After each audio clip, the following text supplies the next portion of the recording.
Sa paggunita ng Araw ng Kalayaan ngayong araw, nanawagan si Department of National Defense Secretary Gilberto Teodoro Jr. sa sambayanang Pilipino na pagnilayan ng kahalagahan ng soberenya at kapayapaan na dapat patuloy na pangalagaan sa pamamagitan ng sama-samang pagkilos at pagtutulungan.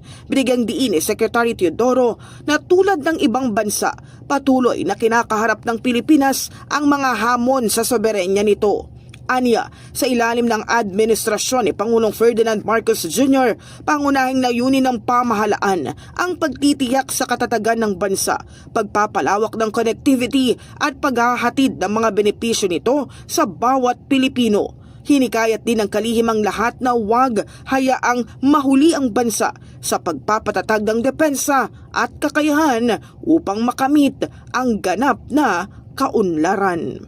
In the heart of changing lives, ako si Brigada Kath Austria ng 105.1 Brigada News of Manila, the Music and News Authority.